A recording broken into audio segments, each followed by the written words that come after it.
Так, бүгінгі роликте көліктің терезе тазалағыштары жұмыс істеу барысында шиқылдаған дыбыс шығаруы мүмкін.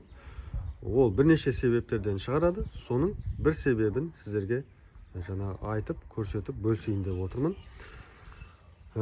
Оның бір себебі біздің терезе тазалағышымыз терезенің бетінде тура перпендикуляр тұруы керек.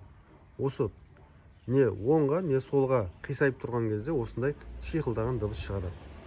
Ол үшін біз осы тазалағыштарды вертикалды қалыпқа келтіреміз. Ол үшін машинаны жаңа қосамыз, кілтпен қосамыз дағыны, тазалағышты қосамыз. Вертикалды қалыпқа келген кезде кілтпен немесе батырмамен басып өшіреміз. Әрі қарай біз мұны көреміз. Байқап тұрсаңдар,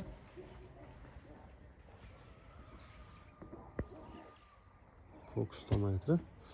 Байқап тұрсаңдар, міне терезе тазалағыш терезенің бетінде тура перпендикуляр тұр.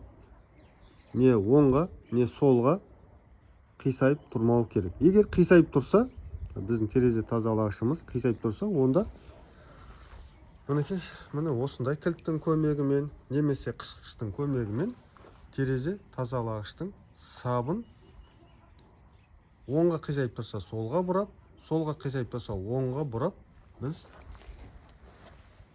тура перпендикуляр қалыпқа келтіруіміз керек. Мінекей, тура перпендикуляр қалыпқа келтіруіміз керек. Осындай қалыпқа келтіргеннен кейін әлгі дыбыс кетеді. Егер кетпей жатса, онда тазалағыштың резеңкелерін ауыстыру керек. Жаңасына ауыстырып көру керек. Сонымен жаңағы шиқылдаған дыбыс кетеді бұйырса. Бұл енді ролик басқа адамдарға да пайдалы болу үшін, пайдасы тию үшін роликтің астына лайк басып, пікір жазып, таныстармен бөлісіп кетіңіздер. Келесі жолыққанша аман сау болыңыздар.